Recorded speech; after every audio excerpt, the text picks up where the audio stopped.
자, 오늘 우리가 나갈 이제 2차시 진도는 3강 여러 나라의 성장과 4강 삼국의 형성과 발전 해가지고 고구려, 5강은 백제, 6강은 신라까지 해가지고 오늘 3, 4, 5, 6강 나가보도록 하겠습니다. 진도가 굉장히 조금 많이 나가죠. 우리가 1차시 때는 조금 쉬엄쉬엄 나갔으니까 2차시 때는 조금 더 열심히 나가봅시다. 이번에 예상시험 범위는 여러 나라의 성장에서 나올 거예요. 그래서 선생님이 옆에다가 지도를 그려놨고, 그리고 이 옆에다가 내용 진행할 테니까요. 함께 나가봅시다. 일단은 얘들아, 만주 송화강 일대의 평야지대에 형성된 부여라는 나라가 있었다라는 거를 우리가 지난 시간에 이야기를 했었지. 그래서 지형적인 특징을 적어놓자. 부여는 송화강 옆에 이렇게 흐르고 있거든요. 송화강 일대 넓은 평야지대요. 그렇기 때문에 여기서 뭐 하기가 좋겠어요? 말 타고 다니기도 좋겠고요. 목축하기도 좋고 농사 짓기도 좋았습니다. 그리고 밑에 있는 고구려. 고구려는 이 부여, 해부르왕의 아들이었었던 금화왕의 아들로 편입되었었던 주몽 있잖아. 그쵸? 수신, 유화의 아들이었었던 수신의 이 손녀인 유화의 아들이었었던 주몽이 있었잖아요. 그쵸? 이 주몽이 형제들을 피해 해가지고 남하해가지고 졸본이라고 하는 산악지대에서 형성한 나라가 바로 고구려였었다 라는 이야기. 그래서 고구려는 산악지대잖아. 산이 이렇게 있으니까요. 여기는 농사짓기에 좋은 곳은 아니었어. 그러면 이 고구려의 주된 경제제는 무엇일까를 한번 생각을 해보면 되겠지. 자, 그리고 이 고구려가 이제 점점 세력 범위를 넓혀가는 와중에 여기 어떤 바다가 있어요? 이쪽은 우리 한반도의 동쪽에는 무슨 바다가 흐르지? 그렇죠. 동해바다가 흐르고 있죠. 이 동해바다를 끼고 있는 함경도에 옥저라고 하는 나라와 그리고 강원도 북부에 동해라는 나라가 있었어요. 이 두 나라 모두 동해바다를 끼고 있었기 때문에 무엇이 풍부했을까? 해산물과 소금, 해산물, 어물 등이 굉장히 풍부했었습니다. 그런데 고구려랑 굉장히 가까이 있잖아요. 고구려는 아까 이야기했어. 산이 너무 우거져 있어가지고 농사짓기 좋은 곳은 아니었다고. 그럼 여기 있는 사람들은 어떻게 먹고 살았을까? 약탈경제였다는 거예요. 약탈경제여가지고 고구려나 동해를 이렇게 약탈하는 모습을 보였습니다. 그러다가 옥저는 결국에 어떻게 됐을까? 멸망해버리고 말고 나중에는 동해까지 고구려의 하나로 편입이 되게 됩니다. 아시겠죠? 자, 그리고 한반도 남부를 보게 되면 여기에 이제 선생님이 조금 대충 그렸는데 여기에는 한강이 흐르고 있어요.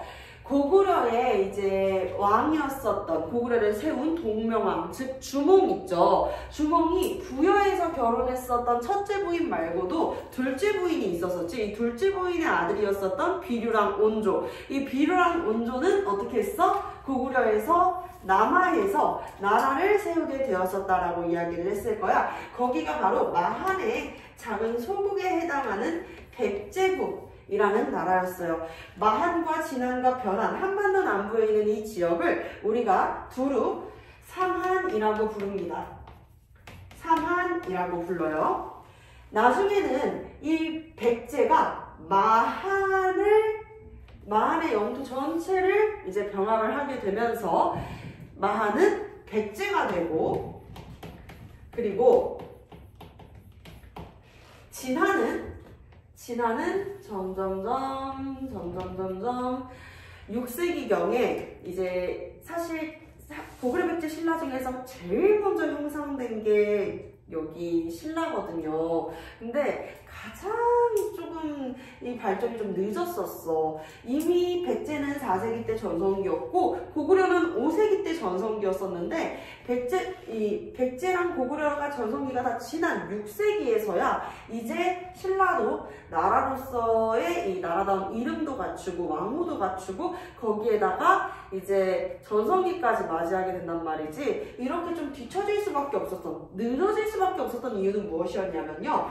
너무 동남쪽에 치우쳐져 있다 보니까 중국도 멀고 그리고 일본이랑 교역할 수 있는 방법도 없었다라는 거야. 그럼에도 여러분들 토끼와 거북이 동화 알죠? 토끼와 거북이에서 결국에는 승리했었던 게 누구예요? 거북이였었단 말이야. 재빠른 토끼보다 꾸준하게 성장했었던, 꾸준하게 걸어갔었던 이 거북이가 승리를 했었죠. 거북이처럼 다소 느리더라도 신라가 결국에는 세력을 키워나가게 되면서 나중에는 이 삼국을 통합하게 되는 모습을 보여줍니다. 자, 그래서 진화는 이제 사로국이라는 나라의 이름으로 시작을 했다가 6세기경에 신라라는 이름을 가지게 된 신라라는 국호를 가지고 있는 요 나라가 있고, 변화는요 김수로왕과 그리고 이진화 시에 등의 여러 이제 나라들이 연합을 했었던 연합국가였는데 바로 가야연맹이 있었던 곳입니다. 가야연맹. 이 가야연맹도 전기 초반에는 이 김수로왕의 금강가야가 가야연맹을 주도했었고, 그리고 후기에는 금강가야가 쇠퇴하게 되면서 후기에는 이진화 씨의 대가야가 후기 가야연맹을 주도하는 모습을 보여줄 것입니다. 마한, 진안, 변한 다 작은 소국으로 이루어져 있었던 군장국가의 형태였었는데요. 마한에는 52개국의 소국이 있었고 진안과 변한에는 약 12개국이 있었습니다. 그 중에서도 여기 가운데쯤에 선생님이 비어있는데 보이니? 여기가 목지국이라는 곳이었는데, 목지국. 삼한의 지배자의 역할, 지도자의 역할을 했었던 것은 바로 목지국의 지배자였어요. 마한에 있는 목지국의 지배자가 삼한을 주도하는 모습을 보여주었습니다. 여기까지가 선생님이 지난 시간에 이야기했었던 것이에요. 이거를 얘들아 머릿속에 다 이렇게 정리를 해놓는다고 해도 하나의 맥락으로 이해를 하기가 좀 어려울 수가 있잖아. 그래서 선생님이 이번에는 표를 조금 그려드릴 거예요. 표를 그리는 방법은 선생님과 여러분들 둘 다 이제 통일화 시키고 싶어. 어떻게 하고 싶냐면 제일 먼저 북에서부터 천천히 내려오는 거야, 순서대로. 그러면 제일 먼저 부여부터 쓰고 그 다음에 고구려 쓰고 고구려 밑에 그 다음에 제일 가까운 곳 어디예요? 옥저죠? 옥저 쓰고 동해 쓰고 삼한까지 이렇게 해서 우리가 표를 만들어 볼 건데 어때요? 괜찮죠? 자, 그러면 선생님이 표 한번 그려보도록 할게요. 네, 이렇게 총 하나, 둘, 셋, 넷, 다섯 줄이 생길 수 있도록 표를 그려주시면 감사하겠습니다. 자, 첫 번째로는 우리가 정치에 대한 이야기를 좀 해볼 거고, 부여와 고구려의 정치적인 모습은 어땠었는지 이런 이야기를 해볼 거고요. 그리고 다른 나라들의 이제 경제제들 함께 이야기하고 사회의 모습, 그리고 하늘에다가 제사를 지내는 제사할 때 제, 하늘천, 제천, 행사까지 제천 행사, 여기는 이제 플러스 알파가 되는 부분들 기타라고 써주시면 되겠죠? 자, 정치, 경제, 사회, 제천 행사까지 한번 시작을 해보도록 하겠습니다. 지형적인 특징부터 우리가 이렇게 글자로 한번 적어주고 시작할 건데, 부여 아까 어디라 그랬죠? 만주, 송하강 일대에 넓은 평야지대였었다.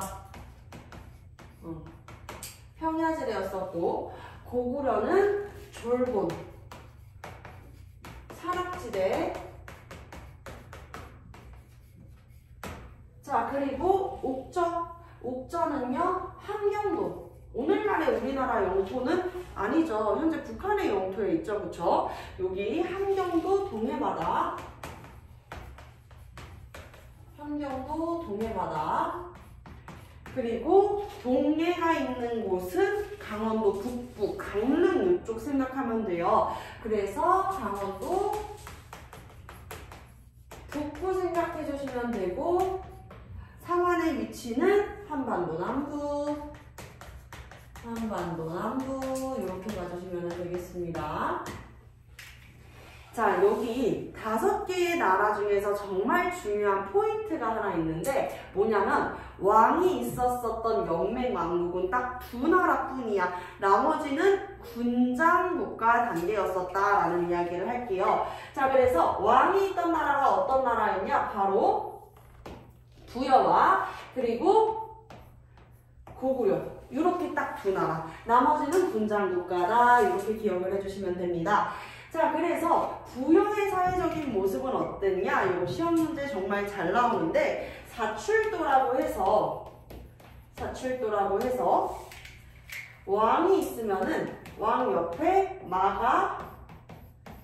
마라고 하면은 이제 말부족이라든지 우가 소부족이라든지 구가 저파에게 저가 해가지고 마가우가 저가 구가 요 사회적인 귀족층 부족들이 있었었던 사출도라는 제도로 왕까지 포함하면 몇 부족인 거야? 5부족이지? 그래서 5부족 연맹체를 유지했다라는 거. 5부족 연맹체. 5부족 연맹체 국가는 고구려도 마찬가지였어. 고구려도 5부족 연맹체였는데 계루부, 손노부, 순노부, 관노부, 전노부라고 하는 다섯부들이 돌아가면서 왕위를 차지했었던 시기야. 돌아가면서 왕을 한다는 것은 왕의 힘이 엄청나게 강한 것은 아니겠죠. 그쵸? 여러분들도 생각을 해봐봐. 누구나 돌아가면서 학급에서 반장을 할 수 있다라고 하면은 반장의 권한이 엄청나게 강하지는 않을 거 아니야. 그쵸? 여기도 마찬가지로 고구려도 5부족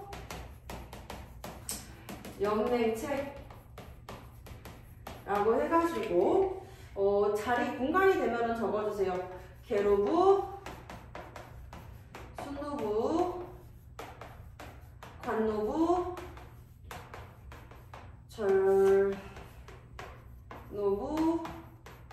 소노부 이렇게 5부족, 5부가 돌아가면서 왕위를 이렇게 왕위를 차지할 수 있었었고, 그리고 요 5부는요 부족적인 성격을 띠고 있었습니다. 그래서 나라의 중요한 일은 이 5부족끼리 모여가지고 회의를 하게 되는데 그 회의가 제가 발표하겠습니다.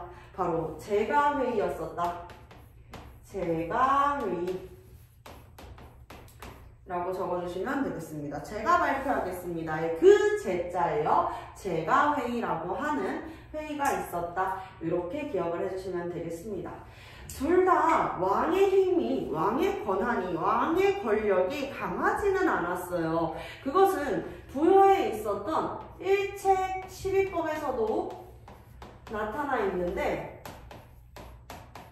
나라에 지속적인 흉년이 들면 그건 누구 탓일까?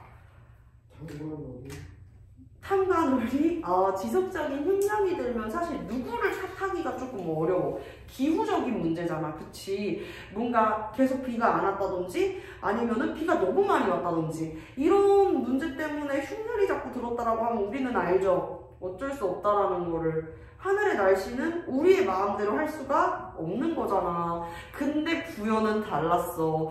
계속 지속적인 흉년이 들어? 그럼 그건 누구 잘못이냐? 바로 왕 탓이야.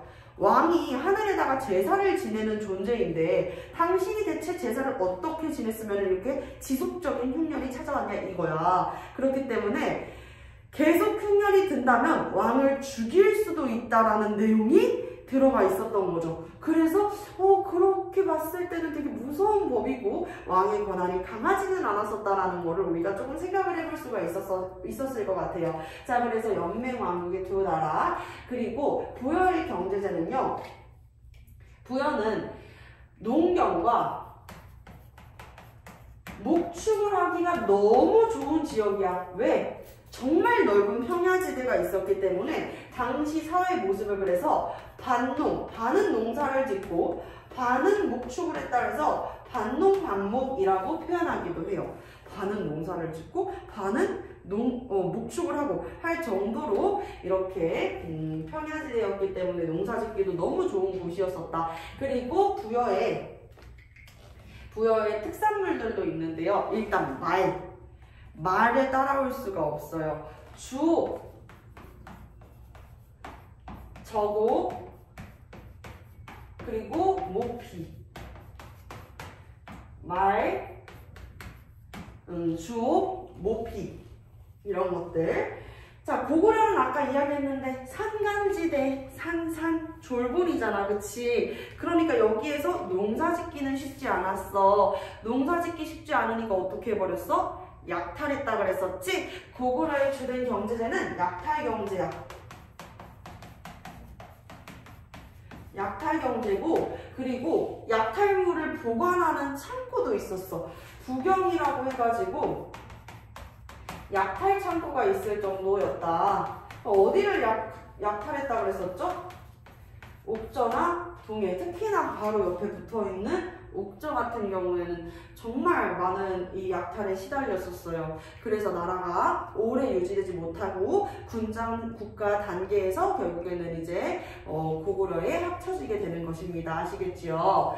자, 그리고 부여의 사회 제도는요, 왕의 힘이 강하진 않다 그랬었잖아. 왕의 어떤 권력이 강해 보이는 모습은 아니었었지만, 이거는 또 뭐지? 왕이 죽으면 왕 주변에 있는 사람들까지 함께 묻어버리는 순장이라고 하는 제도가 있었어요. 순장. 그리고 이제 소를 죽여가지고 소의 굽으로 이제 점을 치는 소굽제점도 있었고요. 소굽점. 점을 치는 거야. 길할지 흉할지 이런 것들을 우제전법이라 그래가지고 점을 쳐보는 법도 있었습니다. 그리고 형사취소제. 이거는 지배층들의 혼인 풍습이었었는데 형이 만약에 죽었어. 형이 죽었으면 형의 아내가 있을 거 아니야. 그러면 동생이 형의 아내와 결혼을 한다. 동생이 형의 아내를 취한다 라고 해가지고 형사취수제라고 하는 이 지배층들의 풍습이 있었다라는 거야. 혼인 풍습이. 자, 그리고 제철인사. 제철인사는 왜 지내겠어요? 1년 동안 농사 잘 짓게 해주셔서 감사합니다. 하늘에다가 반을 나누는 의미가 될 수도 있고요. 혹은 내년에는 이거보다 농사 더 잘 되게 해주세요 라는 의미에서 이제 제사를 지내는 것이겠죠. 부여는 영고라고 하는 제천 행사가 있었습니다. 부여, 영고 이렇게 우리가 기억을 해보면 되지 않을까? 부여, 영고, 부영고 이렇게 기억을 해보면 될 것 같아요. 자, 그리고 부여에 이제 플러스 알파로 들어갈 수 있는 부분이 3세기 말에 선비족들의 침입으로 인해 가지고 부여는 점점 쇠퇴해버리고 말아요. 그러다가 이제 시간이 흘러가지고 5세기 말에는 고구려에 복속이 되게 되는 것입니다. 5세기, 요 시가 이제 세기 표시잖아요. 그래서 5세기 말 고구려에 복속된다.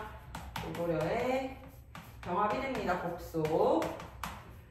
그래서 이제 부여도 중앙집권 국가로 성장하지는 못했었다. 중앙집권이라는 게 뭐야? 한 곳으로 권력이 집권된다, 모인다라는 의미잖아요. 그래서 중앙집권 국가로 성장하지는 못했다라는 건 왕의 힘이 강한 그런 오늘날의 우리의 모습, 오늘날에 우리가 나라 했을 때 떠오르는 그런 모습과는 조금 거리가 있는 상태에서 이제 나라가 고구려에 합쳐지게 됐다라고 보면 되겠습니다. 자, 고구려의 사회제도를 보게 되면은 고구려의 사회제도 같은 경우에는 독특한 이제 혼인 풍습이 있었는데 서옥제라고 하는 혼인 풍습이 있었습니다. 서옥제는 무엇이냐면요, 서방님께서 우리 옥체에 머무신다라는 거야. 여러분들 이제 우리가 시집 간다라는 표현을 쓰죠, 그죠? 시집은 뭐야? 누구의 집인 거야? 시댁.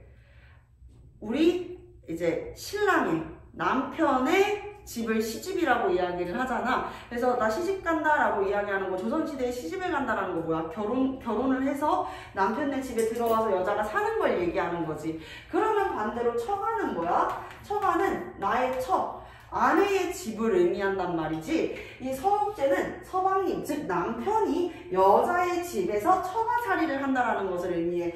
고구려라는 나라는 되게 이제 좀 독한 나라라고 해야 될까요? 우리가 고구려 했을 때 강한 이미지를 생각하잖아, 그치? 말 그대로 강한 나라였어. 그래서 고구려 같은 경우에는 약탈 경제고, 약탈을 하려면은 목숨 걸고 하는 거잖아, 사실상, 그치? 그래서 젊은 남녀가 서로 마음만 맞으면은 그 즉시 바로 혼인을 하기는 했어요. 그래서 혼인을 할 때 남자는 이제 여자의 집에 들어와서 살게 되는데, 둘이 이제 결혼할 때 서로 결혼하면 우리가 예물을 교환하잖아. 근데 고구려에서는 예물로 수의를 짜요.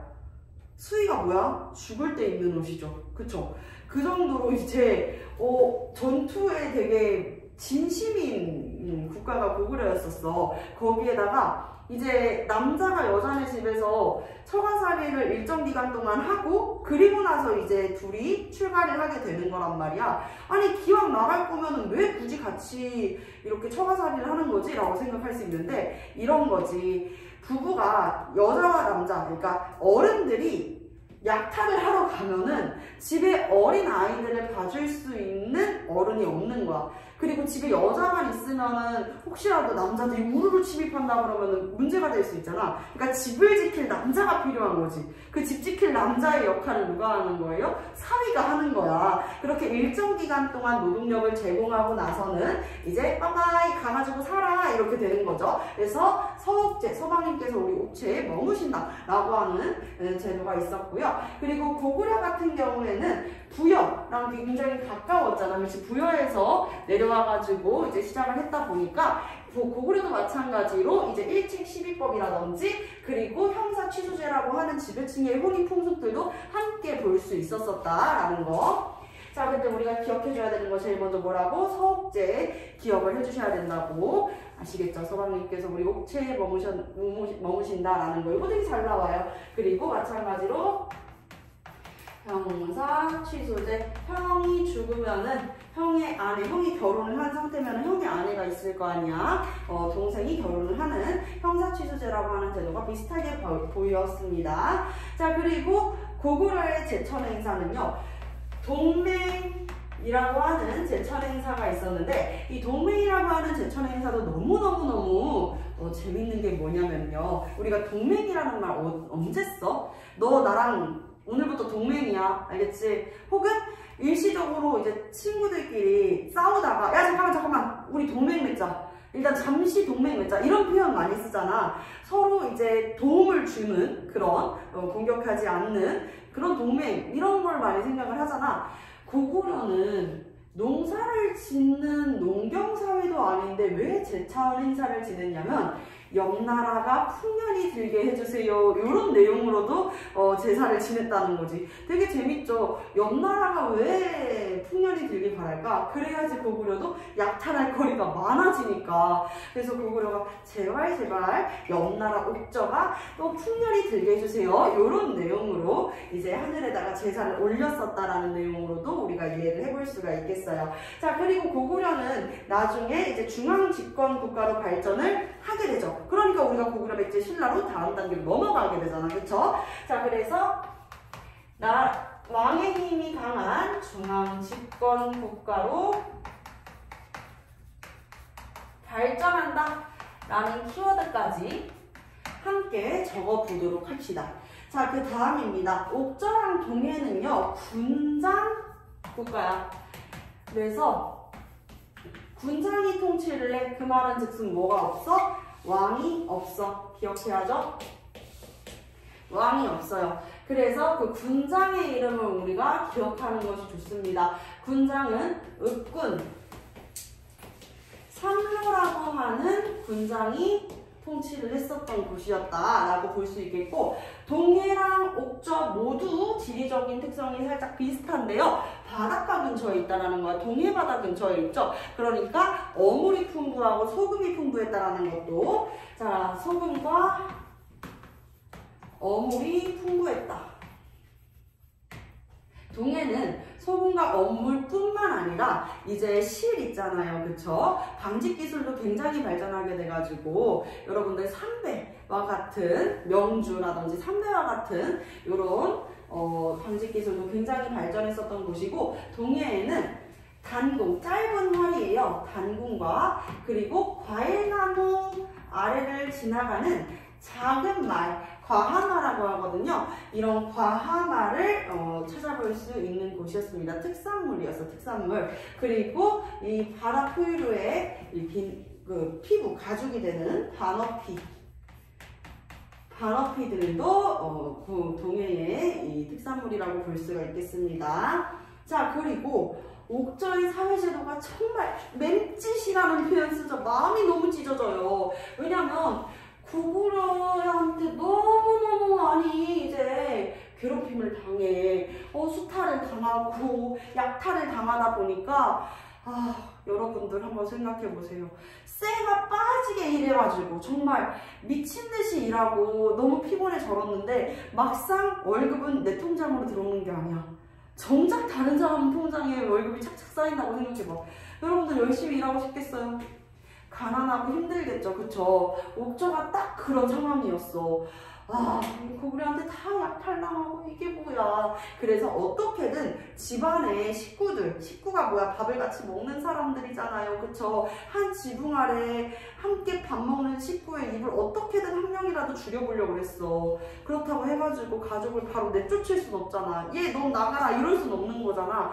그래서 이제 옥저의 주된 사회적인 모습은 무엇이었냐면, 어린 여자아이들 있죠. 어린 여자아이들은 뭐 농사를 짓기에도 쉽지가 않고 뭐 바닷가에 나가서 뭐 하기도 쉽지가 않으니까 민며느리 제도라 그래서 어릴 때부터 다른 남자 집에 보내버려.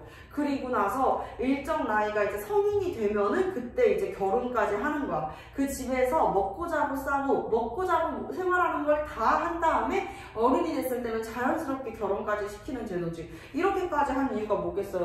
어떻게든 식구의 입을 하나라도 줄여가지고 조금이라도 경제적으로라도 조금 아끼려고 했었던 것이야. 그게 바로 민며느리제였었고, 그리고 가족 공동묘까지. 가족 공동묘. 그렇기 때문에 옥저는요, 기록상의 제철 행사가 없습니다. 여러분들 그럴 것 같지 않아요? 풍년이 들었다고 감사해봤자 뭐 할 거야? 고구려가 다 뺏어가는데, 그치? 그러다 보니까 제철 행사가 따로 없었다. 그리고 고구려에 의해서 복속된다. 고구려에 복속되고 군장국가 단계에서 멈추게 되었다. 이렇게 볼 수가 있겠습니다. 자, 동해의 사회 제도는요, 동해는 지형이 어때? 여기에 있잖아, 그쵸? 그러니까 조금 다른 곳들보다도 고구려처럼 개방적이라고 볼 수가 있는데, 동해는 여러 부족들이 모여 살 거 아니야. 그래서 다른 부족의 영역을 침입하게 되면은 그 지역을 침입한 사람이 배상을 해내게 하는 제도를 이야기를 했어. 그게 만약에 타 부족의 지역을 침입할 시 책임을 물어서 화를 입힌다 라고 해가지고 책화라고 하는 제도가 있었어요. 실제로 다른 부족의 이 지역을 침입을 했다라고 하면은 이렇게 보상을 해야 돼. 노비를 교환을 하던가, 노비를 주던가, 아니면 소나 말을 줘야 됐었어요. 이게 바로 책화였고, 그리고 동해에는 조계혼, 부족 외에 다른 사람들과 결혼을 하는 조계혼이라는 제도가 있었다. 요거 기억하시면 되겠습니다. 자, 그리고 동해에는 제천 행사가 있었습니다. 무천이라고 하는 제천 행사가 있었는데요. 혹시라도 이걸 기억하기가 어렵다면 이렇게 외워볼 수가 있어. 무자 하면 여러분들 딱 떠오르는 한자 뭐 있어요? 무 했을 때 딱 떠오르는 한자. 없을. 그렇지, 없을무지, 없을무. 옆나라는 제천 행사가 없대요, 없대요 해서 무천 이렇게 기억할 수도 있습니다. 자, 그 다음은요, 삼안이에요. 한반도 남부에 위치해 있는 마한, 진안, 변안까지 이 삼안인데, 요 마한, 진안, 변안은요, 아까도 이야기했다시피 작은 소국들로 이루어져 있었던 곳이야. 그래서 마한에서 52개, 그리고 진안과 변안은 12개국이 있었고요.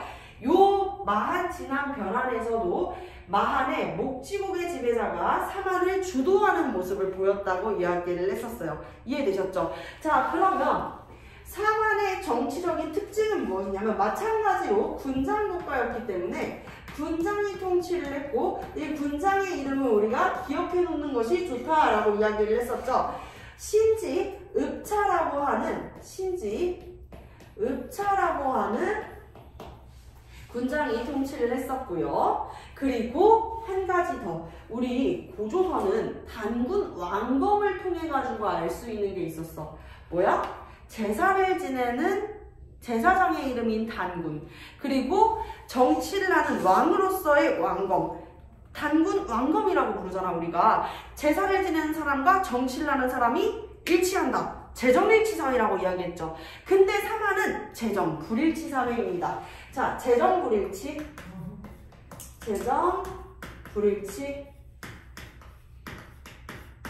제사를 지내는 사람과 정치를 하는 사람이 나눠져 있었다. 요거를 재정분리사회라고 이야기할 수 있어요. 재정을 분리시켰다. 그래서 정치를 하는 이들은 누구야? 신지와 읍차고, 제사를 지내는 이들은 누구일까? 라는 내용으로 접근을 해보면 되겠습니다. 우리 말 나온 김에 사회부터 이야기를 하자고. 제사장은 당시 천군이라고 하는 제사장이 있었어. 이 천군이라는 제사장이 관할하는 지역을 신성지역 소도라고 이야기를 했습니다. 이 소도라고 하는 신성지역은 천군의 허락 없이는 함부로 들어갈 수가 없었어요. 그래서 나라에 죄를 이제 지은 예를 들어 도둑질을 했어. 도둑질을 했으면은 나를 막 찾으러 올 거 아니야, 날 잡으러. 그런데 내가 소도로 천군의 허락을 쏙 숨었어. 그러면 천군이 만약에 들어오면 안 됩니다 하잖아? 그러면은 난 살 수 있는 거지. 나는 도둑질을 했지만 어떻게든 신성지역 소도에서 잘 숨어가지고 살 수 있는 거지. 자, 그래서 이렇게 제사를 지내는 사람, 정치를 하는 사람 따로따로.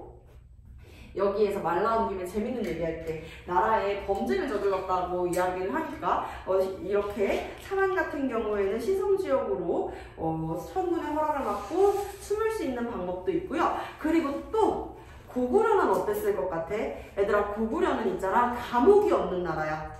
그 말은 범죄율 0%?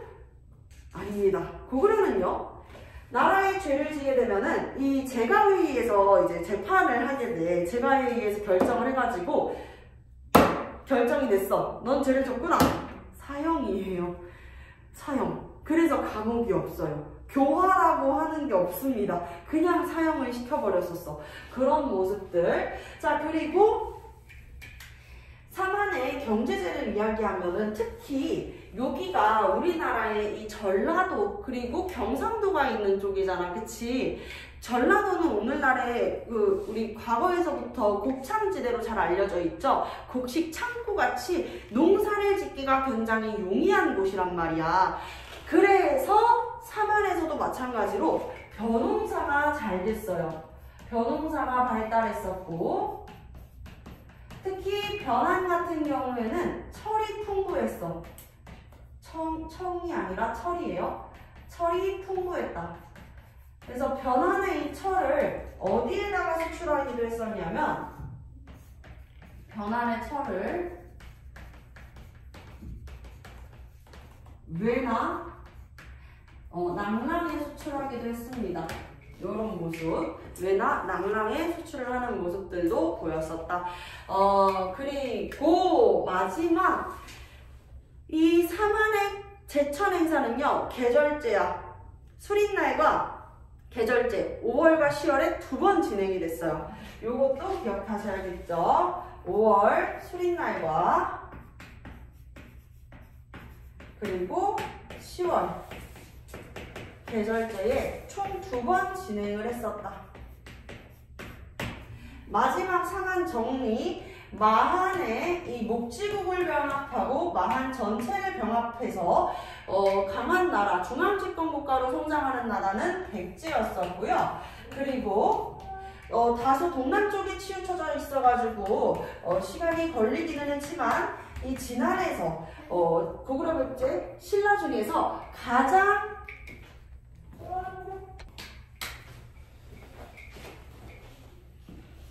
자, 그래서 이 진안에는 신라라는 나라가 그리고 변하는 가야가 성장을 하게 되는 것입니다.